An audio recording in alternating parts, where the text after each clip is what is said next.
Hey everybody, this is Perch, and the Iron Fist changing. So Danny Rand, this is a weird one because for the majority of people, and yes, it is the majority of people, I don't think anyone inherently cares if Danny Rand is the Iron Fist or not. Now you may be listening to this right now, slammed your fist on the desk. Nope, nope, I care very much. Fine, but most people don't. But it's just true.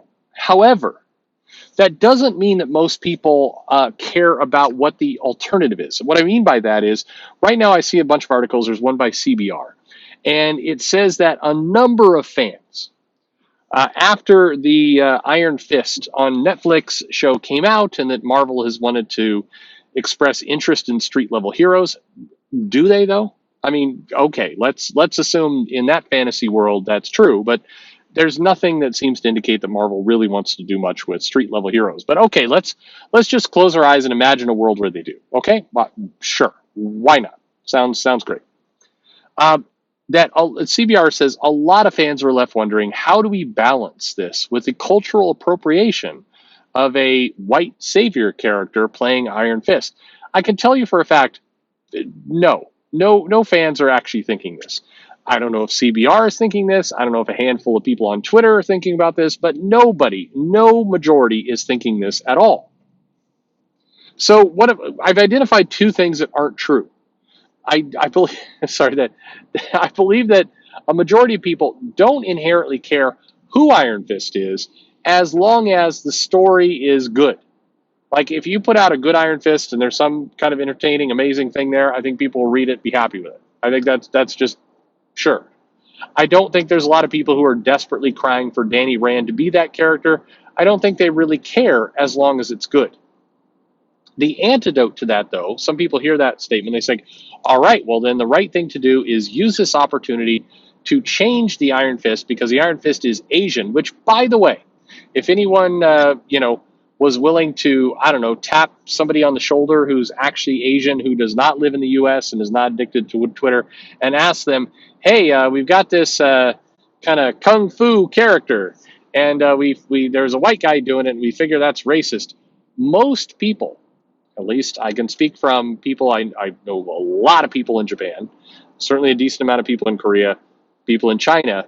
Most people would find that perspective strange, foreign, and maybe even a little racist, that you're automatically assuming that kung fu stuff equals gotta have an Asian in it. That's a weird stance. And I know for a fact people in Japan would find that very strange if you went over and said, yeah, we got this kung fu character, and I know we got this white guy doing it, and we know that's racist. They'd be like, why do you assume that kung fu people have to be Asian? That's weird. The whole cultural appropriation thing is something that really is very on the minds of people in America.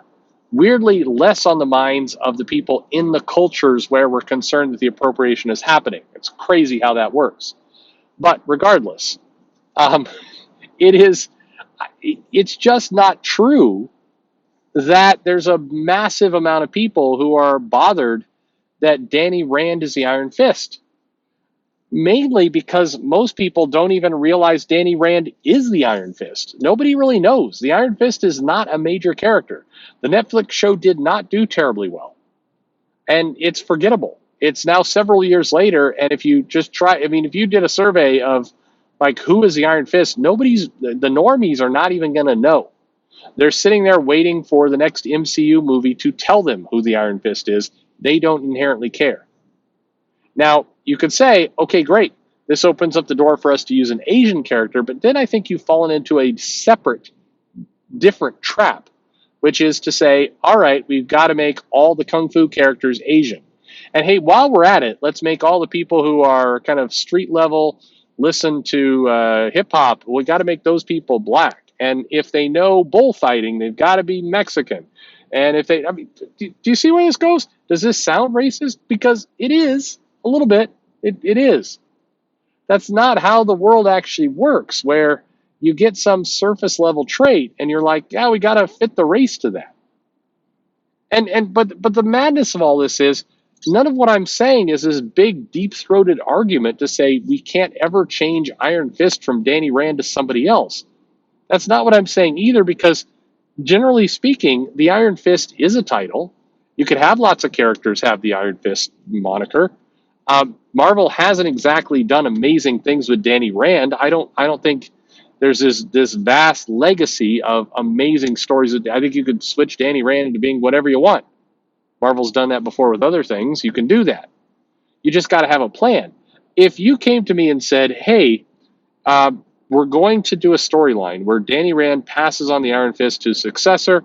We're going to have Danny Rand turn into kind of more of a mentor type character, much in the same way, by the way, that Johnny Blaze sort of, kind of, not really, but maybe a little bit became that for Danny Ketch, for Ghost Rider."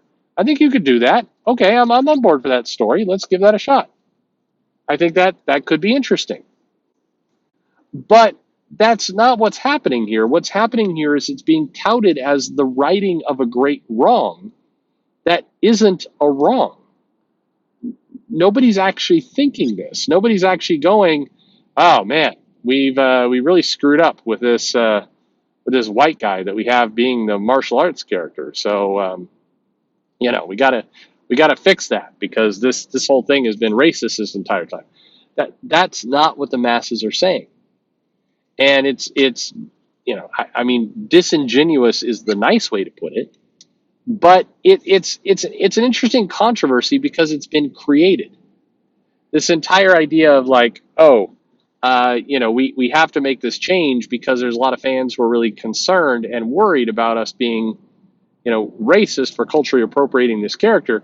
No, there actually aren't fans saying that. You've invented a problem that does not actually exist.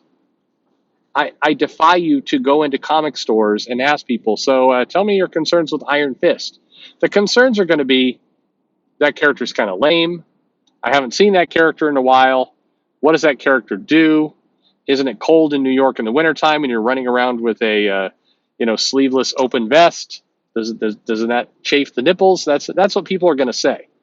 They're not going to say, what's always bothered me about the Iron Fist? It's a blonde guy. That's not what's being thought. So this is a classic case of somebody, and I'll be damned if I even know who, in comics deciding that this was a problem and then going about to fix it. And the problem is they're sabotaging their own story because, I'll give you story A, story B. Story A is where you say, for many years, Danny Rand has been the Iron Fist, but now it has come time for Danny Rand to pass the mantle to another Iron Fist. How will it happen? Who will take on the new role? How will Danny Rand fit into this? And what will happen? Again, this isn't an original idea. This is exactly what they did with Ghost Rider in the 90s. So, well, not exactly, but pretty close. Okay? Or story B, where it says, for many years, fans have been concerned that the Iron Fist was not an Asian guy. And so we're going to fix that by getting rid of Danny Rand and having it be an Asian guy, so you people won't feel uncomfortable. Which story is more likely to sell better? Story A is going to sell better. Story B is going to feel like this weird apology comic that is going to be rejected by half the fans who didn't even realize they had a problem in the first place. And it's going to be tepid by the other fans. The problem is you can't appease a group of people who, number one, aren't buying the comic in the first place. I mean, I'm sorry. There is not, as I've identified before, there's not a legion of Iron Fist fans out there, as evidenced by the sales numbers of Iron Fist. Even when you had that Brubaker Fraction run that everybody liked, still didn't sell that well. Sorry. There's not this big group out there who's like, man, I know I'd be buying myself a hell of a lot more Iron Fist if it just had an Asian guy in it. That group is a fantasy group. Again, you may get some likes on Twitter. A bunch of people may be giving like little standing applause to Alyssa Wong for writing a great injustice, but the customers of this comic, the people buying it, do not realize an injustice was made and don't even think that way anyway. That's the problem. Anyway, this Iron Fist story is a bizarre one because it's inventing a problem that didn't exist in the first place getting a bunch of people up in arms about it, and then coming out with a comic in such a way that is almost guaranteed to piss people off and actually hurt the sales. Because the reality is, no matter what happens now with this Iron Fist, let's say Alyssa Wong, who's on this new comic, let's say she knocks it out of the park. It's a really amazing story. Great surprises, good action. It's really cool. Unfortunately, this comic now lives under a cloud of, well, this is a comic that we're, per CBR, we're fixing it because a lot of fans were concerned about the cultural appropriation of the Iron Fist moniker. That hangs on it like a stink. So no matter how good the comic is now, it's saddled under that burden, which means it won't do well. That's shooting yourself in the foot. This actually has nothing to do with racism or cultural appropriation or anything else. It's about the dumbest possible way to market your new comic. Put it this way, almost everything that is going to be done in this new Iron Fist series, where we learn that there's a new person who's in that role, you could have almost told the exact same story, done the exact same thing, just like they did in Ghost Rider in the 90s, and it would have been fine. The only difference is, instead of hyping it as, hey, sorry everybody, we were racist and we screwed up because we were putting a white savior character into this Asian role, which, again, listen to how you sound. You sound racist. Just that sounds terrible. Rather than do it that way, instead do it, there's a bold new face for the Iron Fist. Who will take the mantle? Who will be this new person, and how can you rally behind it? Just like they did for Ghost Rider in the 90s. Same story, different pitch, would have been fine. Or maybe I'm crazy. Maybe, but I hate seeing, it's an unforced error. It's somebody coming in going, hey, you know what? We've got this great idea. Let's figure out how we can screw it up. Thanks for listening.